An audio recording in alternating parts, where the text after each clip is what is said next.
Okay, and welcome to the Human-ish podcast, everyone. Today we're going to be talking with Kiefer Piccio. Is it Piccio? Close enough. Piccio.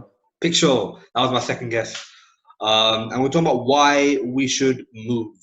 So I'm under the impression that everybody here is familiar with why we should exercise, why we should keep fit, why we should keep healthy, but why should we move? So I want to stop talking. Kiefer, it's all up to you. That's a very good question. Very good question. So I think before I start sharing why should we move, I think we need to understand the definition of health first in the context that we're going to put this in. So a lot of people, when they speak about health, normally comes up into two ways. One, how people look. Second, how people look on paper. So what does that mean?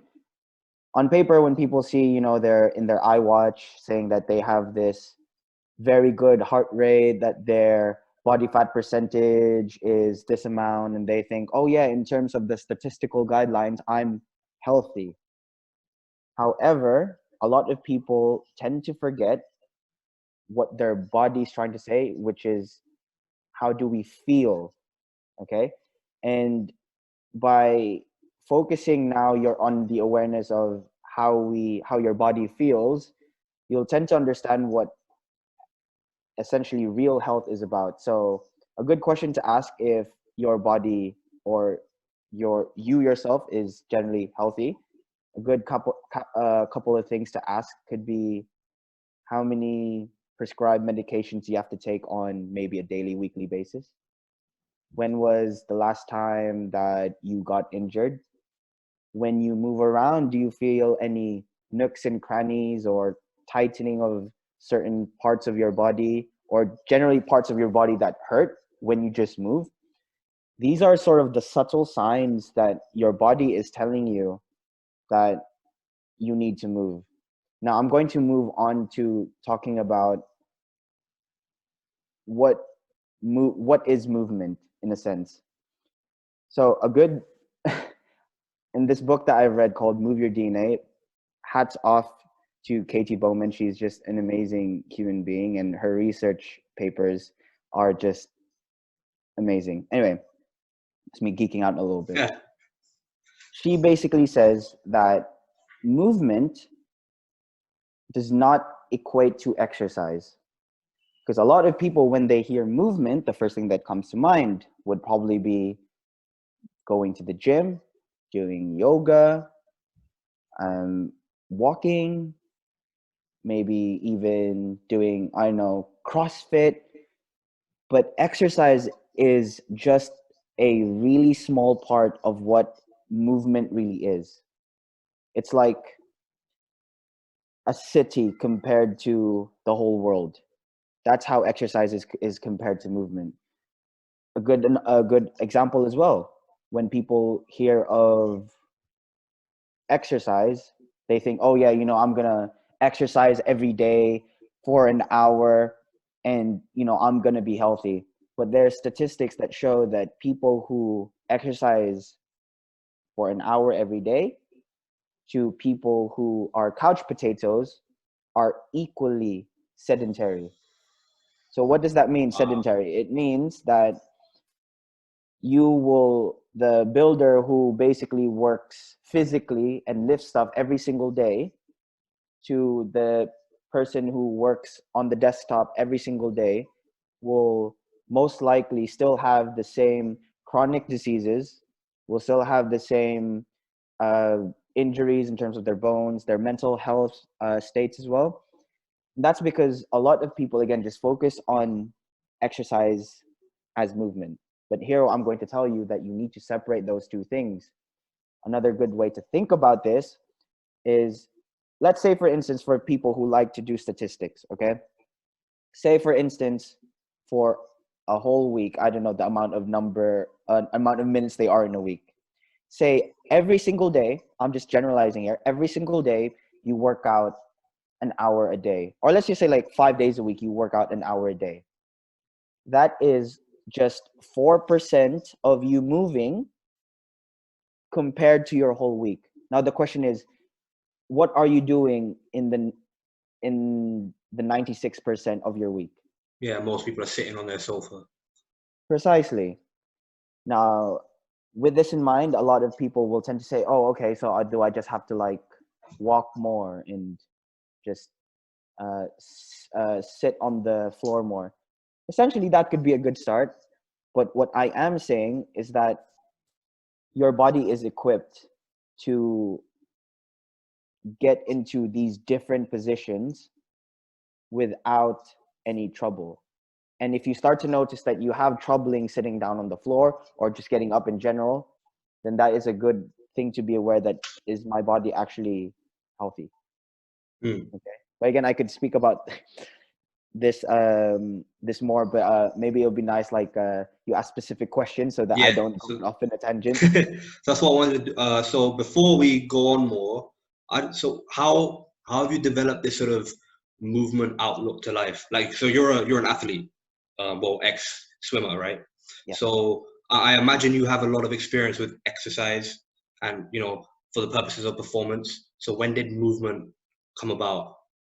That's a really good question. I think when I officially retired from my sport a couple years back in 2013, I ventured off and wanted to see what else can my body do besides swimming, because at that point I sort of had an issue about sort of this identity crisis, and how can I, who has just done swimming all his life, be able to do different sports, or will I be able to do different sports and succeed?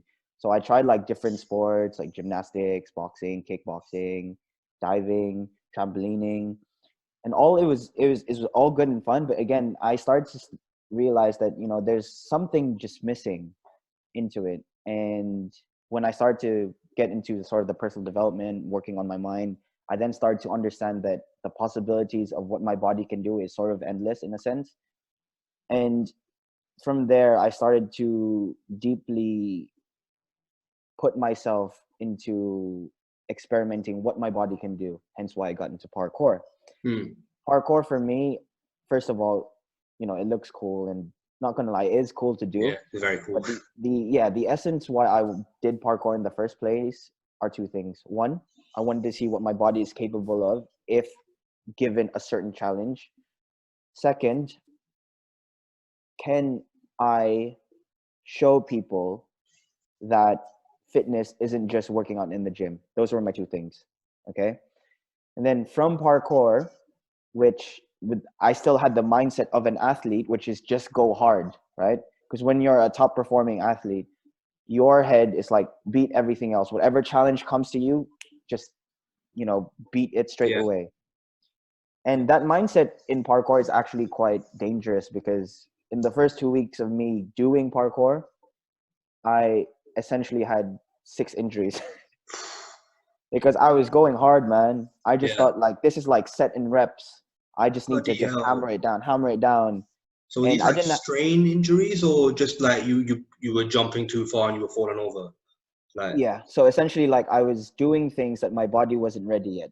So yeah, I would do big jumps. I would do big climbs, big swings, all of this that my body weren't prepped for, and we're still adjusting to that sort of sudden uh, stress that I was putting my body into. so it was a strain more than like smacking your head into the concrete. Yeah, I mean, like I did sort of. It's morely a sort of a joint issue, because Okay, swimmers, for some reason, don't have really strong joints, since they don't have that the uh, gravity. yeah, and Yeah. stress to work on in their sport. And that was Hmm. the problem with mine. Like my body was too floppy. Okay. So essentially, being able to work on that, and now figuring out after all these injuries, I'm like, well, I'm a top athlete, like what's going on? Like, why is my body like having all these injuries?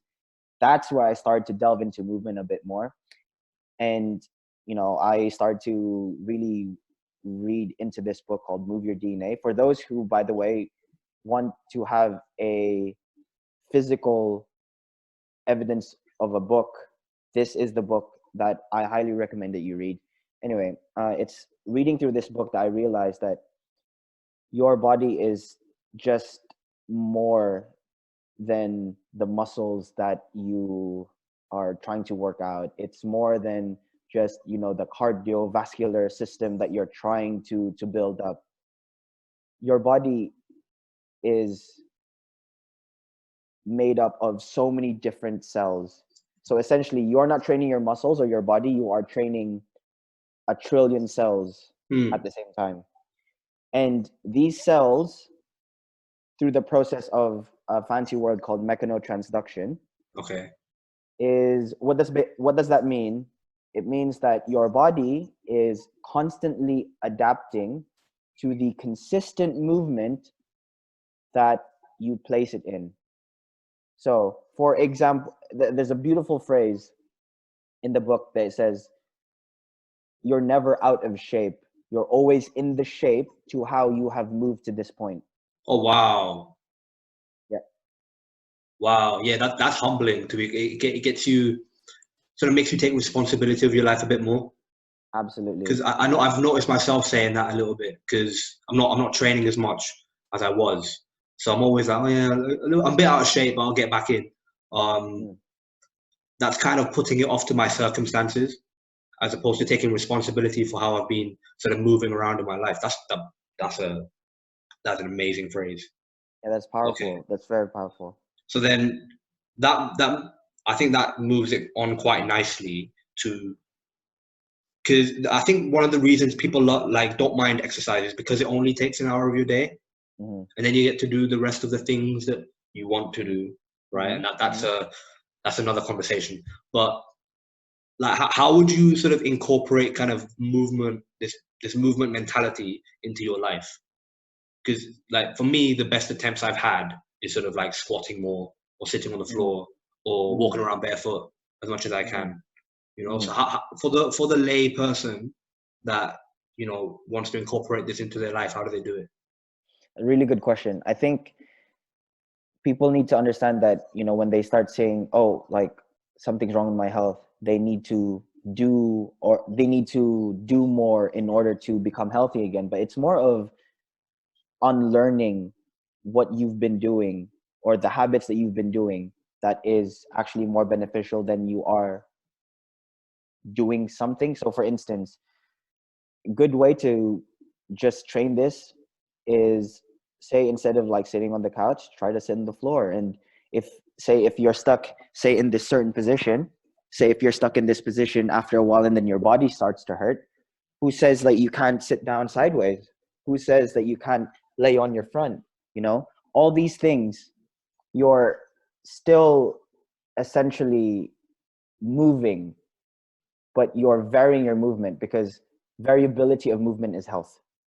So do you think there are better and worse? Like there was one of the questions in the chat actually. So Mm-hmm. what is an effective movement? So like for example, our body's got the capability to do, you know, endless things, right? Mm-hmm. So like I was dismantling my dresser the other day, yesterday, and I was sort of bent over at the hip, right? Mm-hmm. And then I was bent over a while, and I noticed my lower back feeling a bit strange. So I squatted a bit more.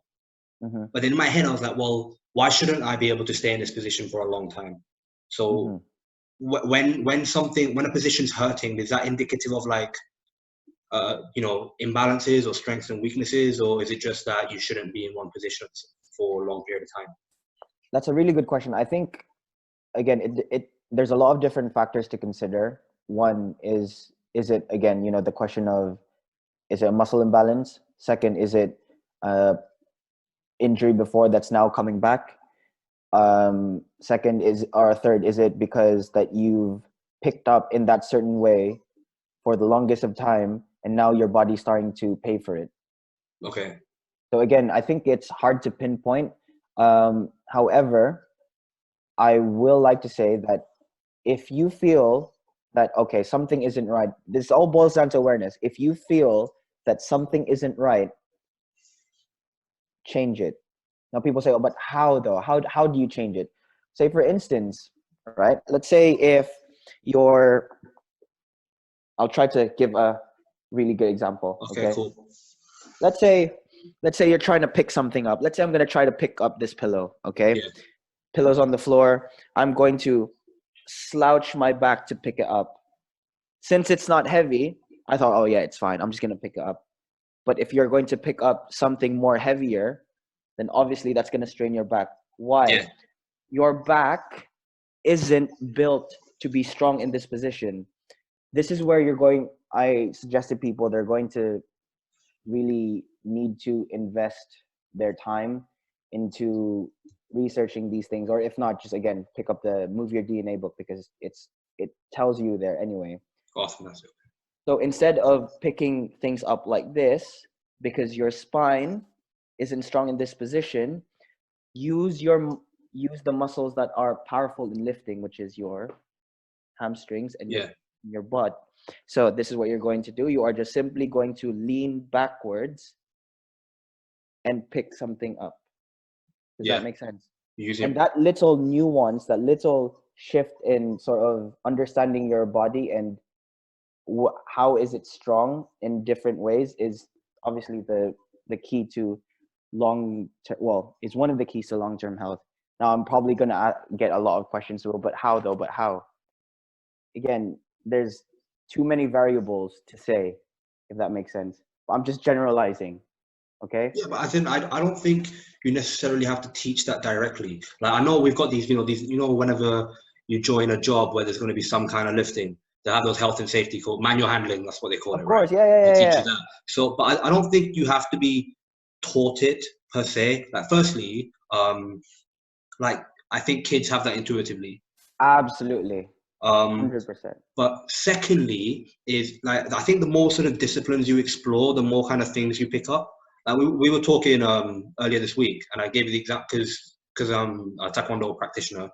My ankles and knees are fairly stable because I'm on one leg all the time. So I've noticed a few occasions where I'm close to rolling my ankle, but as soon as my ankle like rolls, I recover quick because I've got the stability, and I've been in these awkward situations. So like when people are asking about how, to me it strikes me as sort of, instead of just going to the gym, keep trying all these different classes, and you'll be increasing your body's ability to adapt. Of course. And again, to add on to what you said, if they say how, it's just because it's a sign for them to unlearn what their current habits are in terms of movement. Again, like people need to understand movement isn't just exercise. Even blinking, your moving of the lips, your breathing, that's movement, bro. Yeah, emotion. It's in the name. It's movement. And I think by categorizing it that way, you'll tend to understand, okay, now question is, how do I vary my movement? So for people who want to take a raw, suggestion from me, I would highly suggest, if you would, instead of taking the elevator, the escalator, walk. Instead of, with your walking, don't just walk on flat ground, hike, walk something uphill, downhill, sideways, Yeah, like, see, even if you're like out and about, let's say you're at the mall or a shopping center or something, right? They'll always have these little like features or like little like raised grounds and stuff. Like you'll relate to this with parkour. You literally just automatically see this. But me in my day-to-day, like what I like to do is sort of, if I'm walking, I'll just jump on the thing and I'll just walk on that. Or like if it's narrow, like I always walk on the curb. And I feel like people find that weird, but why? Like, Precisely. There isn't a prescribed. There never has been a prescribed way to walk. Absolutely, and I think the reason I find people find that weird is because society has ingrained in them, oh, this is something out of the ordinary, hence why we'll call it weird. But back in the day, if we're talking about hunter-gatherer lifestyle, if you're walking consistently the same way, you're the weird one. Yeah, I think let's focus on that actually, because I think we're talking about movement, and to a few people it's going to look like we're talking about this new health trend, in the same way like people talk about the paleo diet and all that stuff. But I want to focus on how this is so ingrained into our being, like what the evidence is that we have to move well. The evidence that we have to eat right is there, but like I think people are detached from like how ingrained movement is to the human being. Okay. So I think the best way to sort of describe, first of all, this isn't a new trend or a method. What we're saying is that move how your body was built to move. And if you don't know what that is, just look at baby. Yeah. Look at a baby once, it's old enough to stand, how your baby picks up things. They actually have the perfect squat form. They actually have the perfect biomechanics to move. And it's actually through years of learning basically people are learning to unmove properly, that they tend to forget, oh, this is how it feels to pick something up. This is how it feels to have a good, comfortable squat. Yeah. Does that make sense? And then it feels like a sort of burden. Like, oh, I'm going to have to squat to do this. I could just bend over. Precisely. And it's that sedentary mindset that, first of all, people need to, I'd say, shift. Because people could listen to this and think, oh, that's a cool idea. I'll give it a shot. Give it a couple of weeks, and they're like, oh no, I can't do this anymore, because they're not ready here. Whoever is listening to this, if you could change yourself, like, okay, let me just sort of like rephrase that. What do you really want for your health? Like, what do you really want for the long term? Is it to look good, to feel good? If it is, again, this is going to be a part of it, because again, you are going to be moving all your life, and how you move is a really good way of thinking how to improve oneself, in a sense. So to go back to your question, I know I'm going off a tangent. Going back to your question, I think one way to model this proper way is to look at hunter-gatherer lifestyles. Yeah. They walk 10 times the amount than we do, and still be able to rest as more as we do. That's insecure. People talk about overtraining and they're always worried about it, but like they're not even close. Yeah. Yeah. I had a question. What was the question? Yeah. So in terms of like structure, again, in terms of structuring your life to facilitate it, I noticed that table in the background is very low. That one right there. And then, now people will have their sofas and their desks. Do you think, like, sort of, when it comes to trying to move more, like, you've got to kind of structure your space so that you can? Personally, I really think it does make a big difference. As much as we have a table here, we have a couch here. As much as possible, me and my wife do our best to just lay low as much as possible.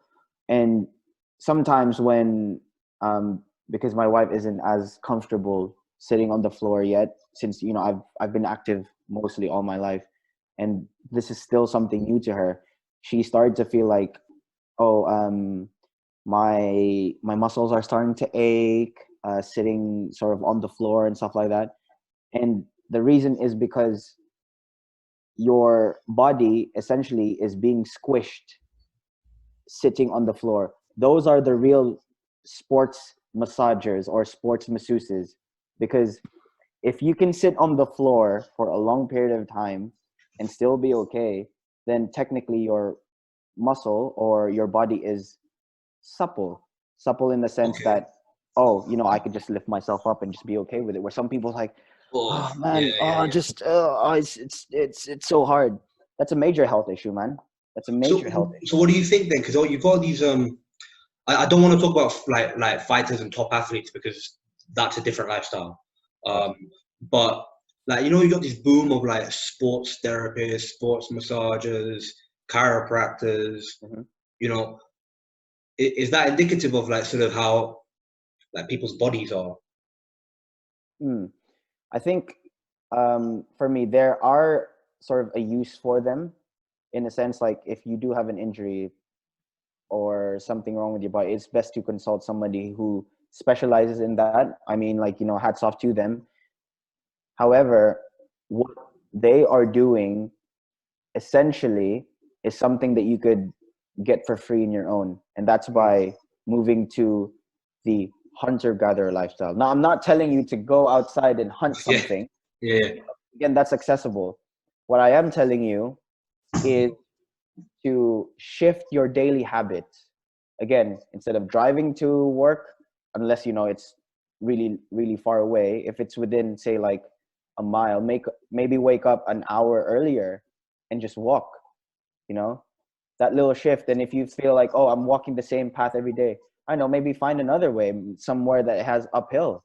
mm, I'm even bold enough to say that if you could even change your footwear, because again, that's probably another topic for another day, but yeah, the footwear that you wear can impact the way your body grows in a sense. So if you look at people who have been barefoot for a long period of time compared to the people who wear shoes all the time, you could physically see the massive difference between both feet or their feet to each other. yeah. Of course. But I think we can summarize the barefoot thing like quickly though, because you're talking about moving how we're supposed to move. You know, if your feet are like basically enclosed up into a good looking coffin, like they're not going to be moving or gripping the ground. Mm. Um, like, have you done parkour barefoot? Like last year, I went Yeah, for a hike and I did most of it barefoot, and I yeah, noticed though that my toes kept gripping the rocks.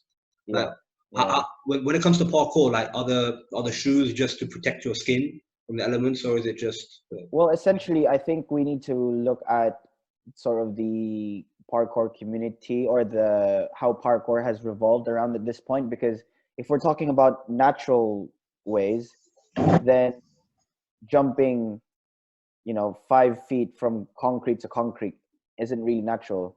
So hence Hmm, why a lot of parkour practitioners would wear shoes just to cushion themselves into doing this. It's more of performance reasons. But then you have other parkour practitioners who train in the urban environment but still do barefoot.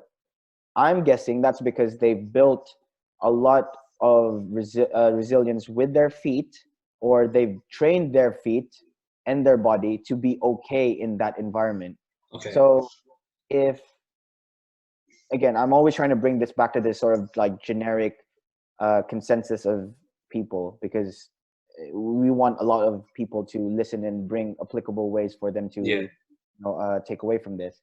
Even if you just go outside barefoot for like 5 minutes, just obviously be aware first if there's any sharp glass and stuff. Just even if you just stand there to start off with and just feel the ground, and I'm sure a lot of footies out there would think, oh, there's a lot of benefit from that earthing thing, and you Oh get yeah.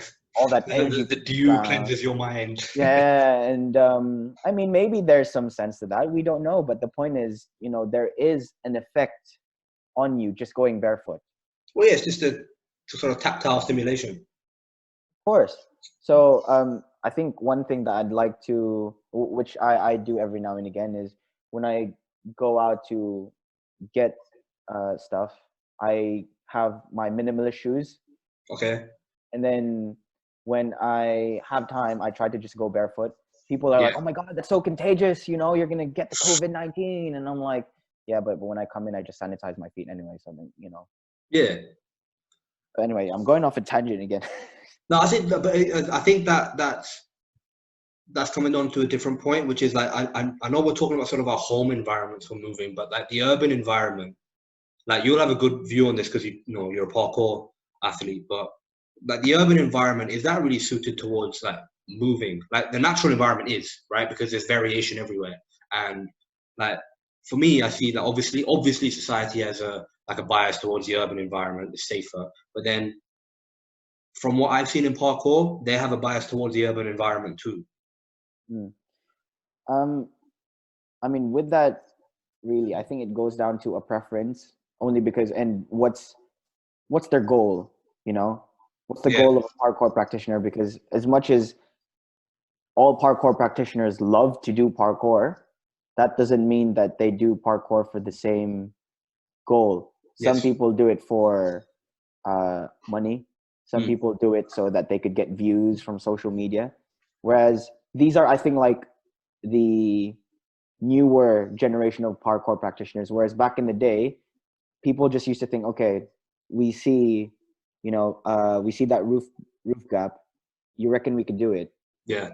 It's more of, can we do it though? So it's again seeing that, okay, like this is something for me to try. This is something for me to experiment. So with that, the urban environment, or to be honest, it's a personal preference. It's a personal preference. Like for me, I'd like to vary both. I like to train sometimes in the little forest that we have here, and sometimes just in the urban environment, because again, my goals are maybe different to the usual parkour practitioner of just doing flips and all this beautiful stuff. Yeah. Yeah, 'cause I think the reason I raise it is because I think it strikes me as easier to like move in a varied manner in a natural environment as opposed to a urban environment. So if I were to promote movement to the to the normal person, it's another motivation to say get out in nature more. Like getting out in nature has like all like innumerable benefits, and we're having more and more studies on it, by the day. But like I think moving in nature links to movement, like just by definition, because you can't predict. It's hard to predict the flooring, for example. So you're always adjusting your balance and your stability, Of or course, you might have to climb through the tree then. of course. To add on to that, really, again, it's a matter of personal preference. I mean, I consider it, in terms of, we're talking about health, Yeah, would be more beneficial to do it in a forest anyway, only because trees carry oxygen or that's give true. out oxygen. So that, in a sense, is good in a way, because you're constantly just like getting oxygenated blood into your streams. Like, yeah, I could do this forever. Whereas in the city, the urban environment, you got like all this smoke coming out from cars and all these pollution, which can be detrimental to your health for a long period of time. So again, it's down to personal preference. Yeah. Okay. So we were talking about this earlier, but let's say we're telling someone to go for a walk, right? This person is not going to warm up to go for the walk. They're not going to get their massage on and massage their quads before they go. So, like, what do you think of this sort of? Is fixation the right word? Yeah, like fixation on warming up, like in the athletic community. I think, in terms of warm up in general, if we're talking about, again, it depends on what context you're putting it. If you're talking about sports, Hmm. it's different than doing, sort of like you said, like compared to a walk, because Yeah, we're naturally built for that anyway. So if you have to warm up just to walk, there's something wrong with either your body, or there's an underlying health issue there. what about uh, warming up to run? Because, like, our bodies are built to run, okay. right, and to jog, right, long distances. That's what humans are proficient at. So warming up to jog seems a bit of a misnomer too. Then, Okay, I think, for warming up to jog, I think again it boils down to how your body is used to that movement. So I have a friend who's amazing life coach, and his lifestyle is waking up 5 o'clock in the morning every single day to run 2 miles. wow, That's just him, because he running in during that time makes him feel invigorated. He does this in the snow. He does this in the rain. That's his schedule. Like, that's what makes him feel good. hmm. Now the question is, will he, or does he need a warm up? I'm guessing he doesn't, Yeah, because his body is used to doing that for a period of time. Now the question is, I feel people don't necessarily need to warm up in the things that their body is used to. Now the question is, what is your body used to? Again, this goes to the question, to another question: what context are we talking about? Are we talking about performance? Are we talking about health? Are we talking about strength? Like, there's so many different underlying issues I could bring this with, but maybe if you could clarify, what would you like me to bring this into? Well, I mean, okay. First off, like in terms of like athletics, pushing the boundaries, I'm pretty sure you need a warm up. Do you agree? Yes. Yeah. I think, because if we're talking about performance, then your body needs that, I should say, recalibration, sort of just to get yourself in that state, get your body feeling, oh, remember how we're supposed to move like this? We need to move like this now because, we're going to perform. We need to show that, we're ready for this. Mm. In that sense, then yes, I do agree that you do need to warm up. But the question is, will the warm up affect the athlete is another question. We don't know. Because I could say you can warm up, which is good. I'm not saying do you need to warm up, Okay. because I personally don't know. Because so for there's this warm up protocol that I don't want to dwell on warm up for too long, but there's a warm up protocol called the ramp protocol. Are you familiar with it? Yeah. So there's a study or two showing how for people who are already comfortable with working out, so not for beginners, but people who are already comfortable working out, the activation phase, so the phase where you effectively switch on your muscles, increases your, I think it was squat. So there I can see how a warm-up is beneficial. Okay. So for activation purposes. Yeah, for activation purposes. I haven't seen studies for, the raising and the mobilization, but that doesn't, that's future reading. But I want to come on to this question in the comments. Oh, we have questions. Yeah? I didn't see. I was just focusing on. That's cool, man. That's my job. But yeah, so we got, does movement connect with the way you think, or is it purely just for physical health benefits? So can you repeat that question, please? My video went out. You're gone. Okay. Does movement connect with the way you think, or is it purely for physical health benefits? Absolutely, 100%. It definitely. There's a saying that I really like. How you move is. Oh, sorry. If you want to create the emotion, you need to get into the motion. Ooh, okay. So, say for instance, if you probably had this feeling, like let's say you're in the laptop, you're sort of like doing work, and you feel like, oh man, this is tiring. Why is it the first thing that you unconsciously do is to start stretching? Yeah. Why? And then your body feels like, oh, I'm okay again. So definitely, it has impact. I mean, their movement can even affect things like chronic diseases, as I mentioned before. Chronic diseases, your digestion problems. You know that because again, like how you move will dictate a lot of different things. What's happening inside you? Because I'm talking about, it's not just the body. You're training or you're moving 1 trillion cells within you. Like think about that, 1 trillion cells. You're like, oh my god, that's a lot of different things to consider. Of course, because each position that we sit down in or each movement that we do, our body, our cells need to contort, need to stretch, need to compress, which ineffectively will affect your state of mind. So Yeah. I've actually done this test with my wife. We've been sitting on the floor now, or trying to sit on the floor anyway, for 2 weeks now.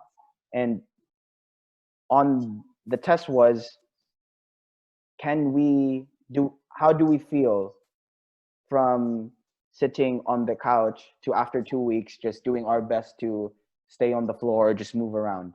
When I say move around, like if we have something up in the shelf, we try to tiptoe, get something there. If we try to get something at the bottom, you know what I mean? Like variable different movements. Okay. And from there to now, we've noticed that we're more energized straight away without even having to stretch. Does that make sense? Yeah, So that makes our sense. bodies are naturally prepped to move. We don't have to just, I feel I have to stretch it out just to get myself out of the couch. No, we don't have that anymore. We don't feel sluggish anymore. That's awesome. That's just a test again. But yeah, definitely. That's also really practical for everyone to just, try out now. Yeah, you know what, guys, if you're watching, get out the chair and watch it whilst you're squatting, please. Or if squatting for too long starts hurting your body because maybe your body isn't ready for that yet, you could Look what I do. I have like a little pillow sat on the floor because maybe your butt is too tense.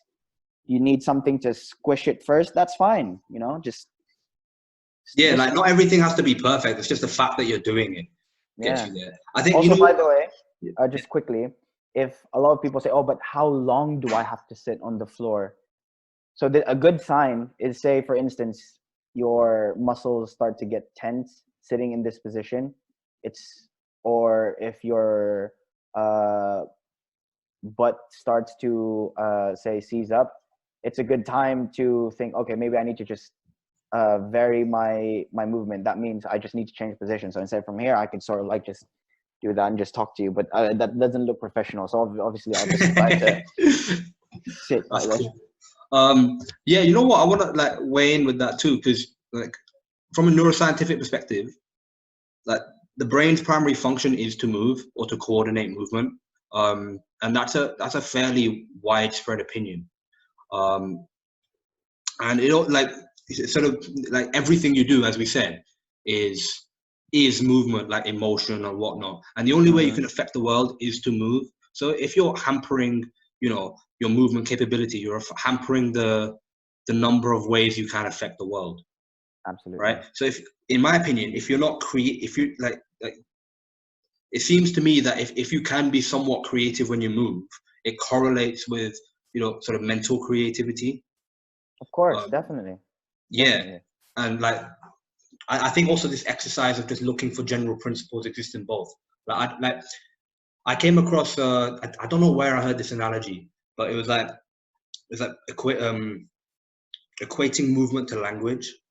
So uh, you know, a sign of someone being fluent in their language is the ability to have a conversation and to improvise, and with next to no effort, right? And the Mm. sign of a good mover is for someone to be able to improvise and be creative with next to no effort, right? Like you see, like I see this all the time with your flow videos, um, whilst you're doing parkour. And then what it looks like now is everyone is obsessing with either pronouncing the letter A correctly, and that's like doing obsessing with the best bicep curl, or Okay. obsessing with the best sentence, like, oh yeah, I'm gonna obsess with Muay Thai now, right?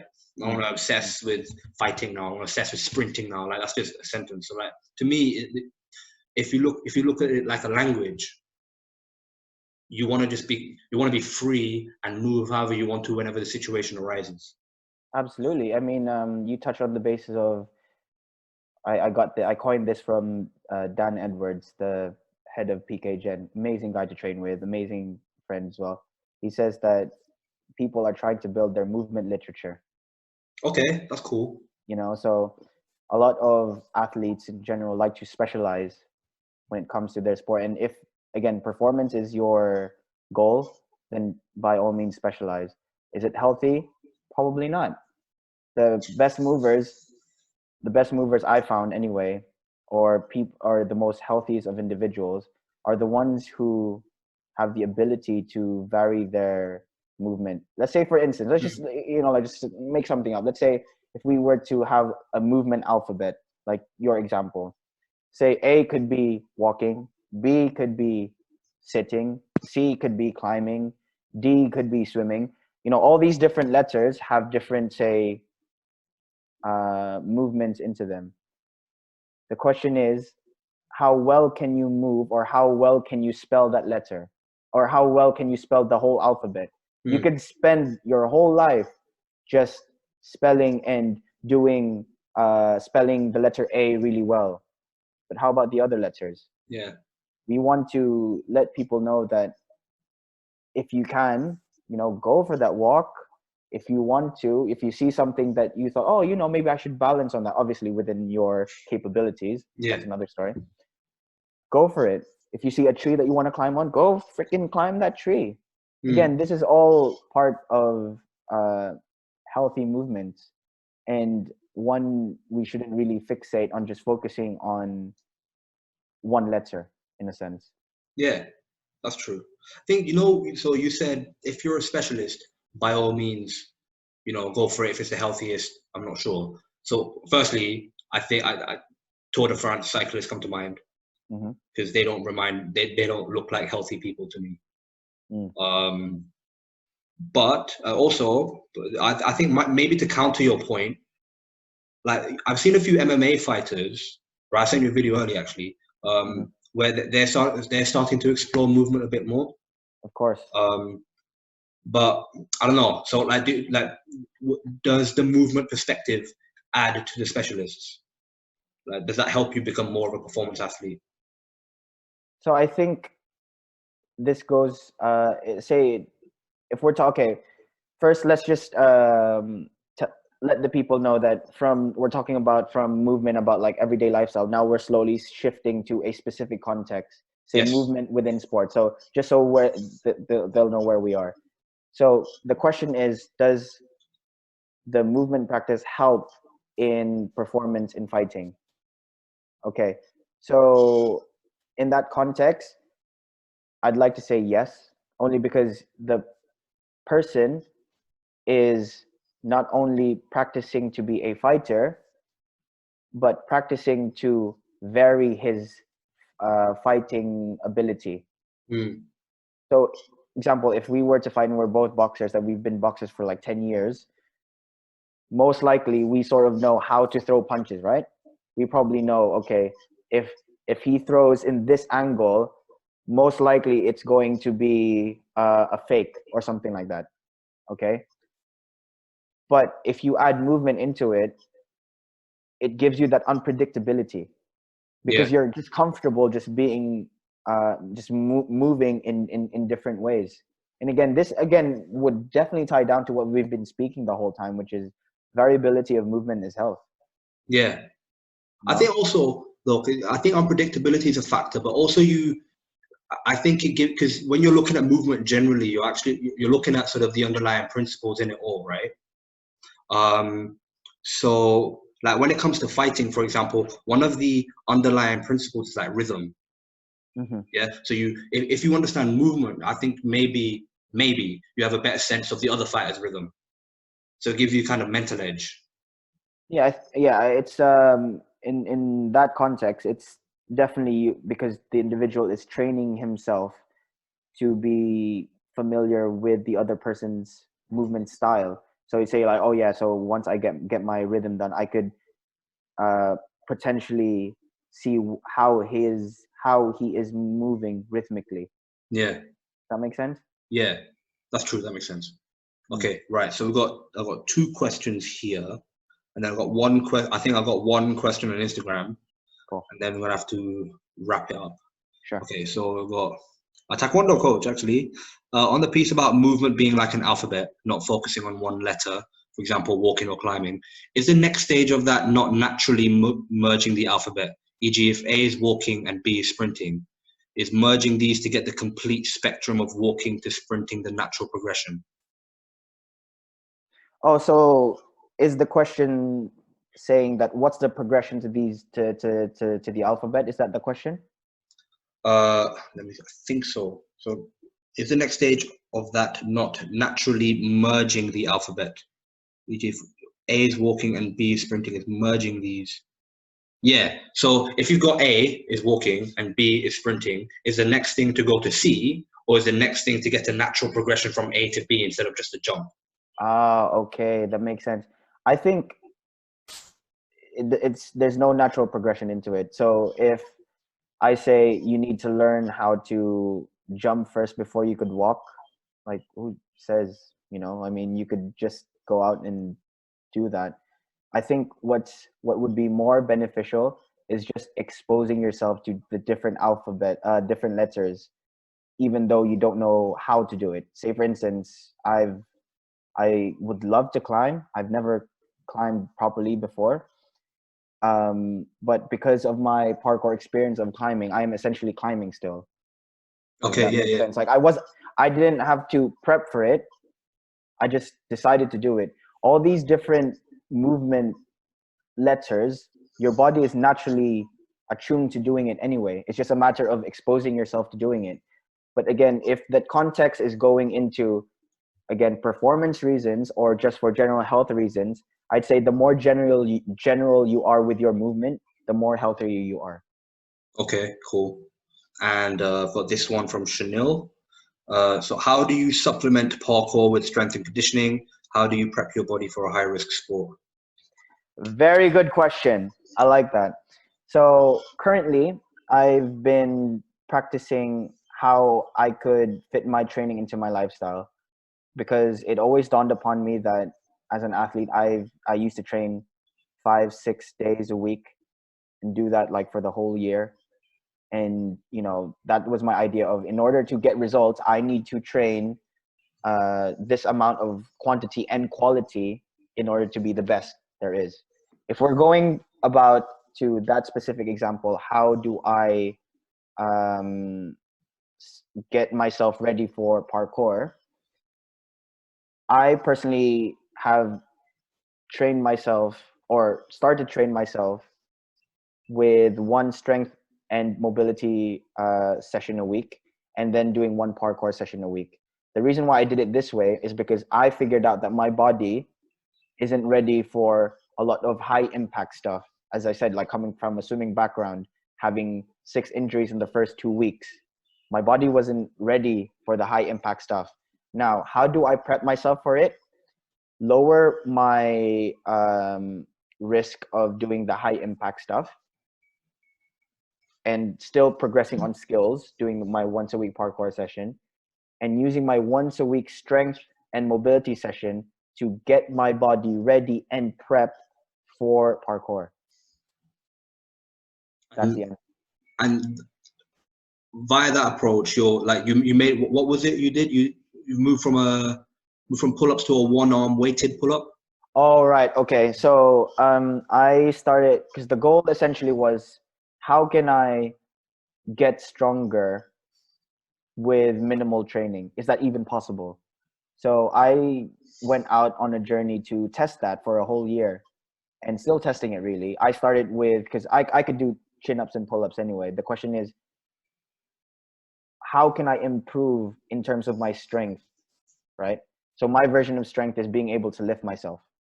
That's my strength. And that's why I feel like strength is, in terms of upper body wise anyway. So if we're going to focus on that specific exercise, the reason why I chose that is because that exercise has yielded a lot of benefits in a small amount of time. When I say small amount of time, I train once a week, but I'm constantly getting stronger. I started doing mixed grip chin-ups to doing one arm chin-ups while my wife has to pull me down. And Is that because, or do you think it's because the rest of your life is movement orientated? I think it's because I've been smarter in terms of how I program my strength and mobility sessions, because there are particular exercises that I've tried that has given me gains or gotten me stronger in so many different exercises. For example, by training one particular exercise, I get stronger in 5 different exercises. By working on my one arm chin up, my number of reps of chin up, my number of reps of pull up has gotten way more than how I used to. So, good example, I tested it for 2 months. I tested if I could do more pull ups and chin ups, just training my one arm chin ups.